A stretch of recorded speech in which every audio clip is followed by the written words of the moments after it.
Alright, ladies and gentlemen, we are back. Another episode of Diary of a Single Christian Man. And yes, I have a pimple right there. I don't know if you could see it, but just in case you can, I wanted to point it out. It's right there. Right there. Anyway, so today we are going to talk about why men are always wrong. In today's society, if you look at commercials, television shows, anything, they're always making fun of the fact that men are always wrong in today's society. And I couldn't help but think, why is that? Why are men always wrong? Now, we always look back at how a man is supposed to respond in a family dynamic. We always look back at husbands, love your wives as God loves the church. That's great. That's wonderful. Yay. Patty cake, bakers, man. Anyway, I want to go back to the very beginning of time, the beginning of it all, Adam and Eve. Why? Because I believe that set the stage for the family dynamic. If you look at Adam and Eve, all of the responsibility fell on Adam. Now, I'm going to say this. Ladies, try not to crucify me, because let me finish before you start cussing me out. By the way, if you do want to cuss me out, comment below. Let me finish, alright? It was Eve's fault. If you want to play the blame game, it was Eve's fault. But the responsibility fell on Adam. Nothing happened.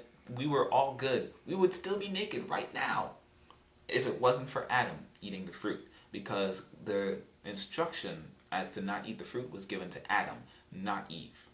So even though Eve messed up, even though she ate the fruit, you'll notice in the Bible nothing happened.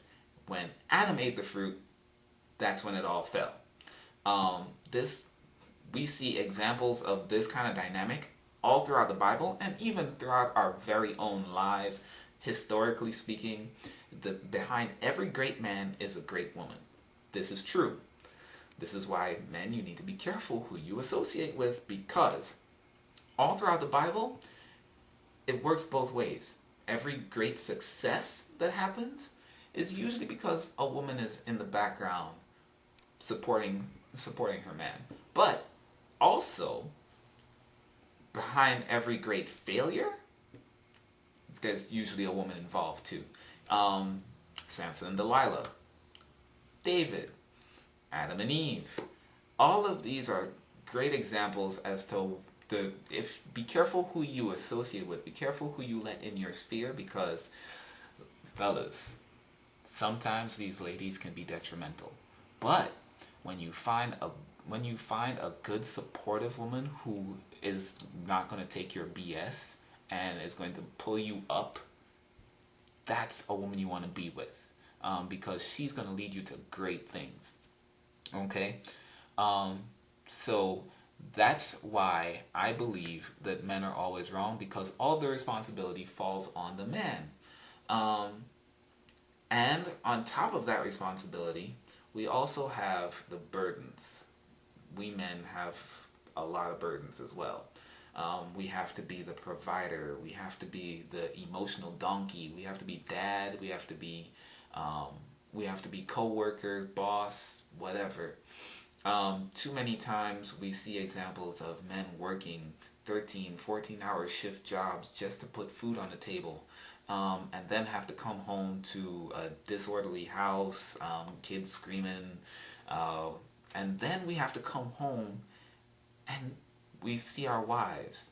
The greatest tip that a man ever gave, I was listening to the radio, and this couple was talking about their new marriage.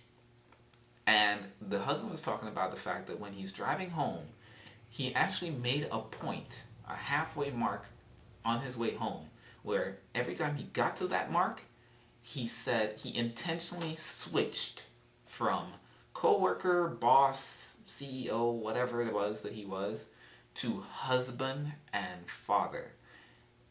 Because if he didn't do that, the problem that he had before was when they first got married, they would go home and he would then walk home and meet his wife, who would then bring her problems and add that onto the stuff that he had during the day, it wasn't a good mix. He would have a sense of entitlement, like I've working all day, I've been working hard, then I have to come home to you, and it just created a bad dynamic. So what he had to do was switch. Every time he got to that halfway mark, he made that switch from coworker, boss to husband, father. And I think that's a really great tip for all you men out there to make that switch, because it is a difference. There's a whole difference that you have to make. All right. And these are just some good tips as to why, if you're having problems at home, chances are you're just taking the burdens of the day and bringing it home. So we have these burdens that we have to take on, ladies. So when your husband comes home and he's had a stressful day and all that, just be nice, be gentle, be sensitive. Sometimes he just needs a moment to himself before he can come back and be that husband, be that father that you need him to be. All right? And ladies and gentlemen, this is why I believe that men are always wrong, because that responsibility falls on us. We're always wrong because we have that responsibility. It's no one else's. Just biblically speaking, historically speaking, we have that responsibility to where if things are going wrong, it's on us. All right? So don't worry, fellas, though. Don't worry. Next week, I got you. We're going to talk about the ladies. Anyway, this has been Diary of a Single Christian Man, and thank you so much for watching. Please feel free to comment below, and see you guys next week.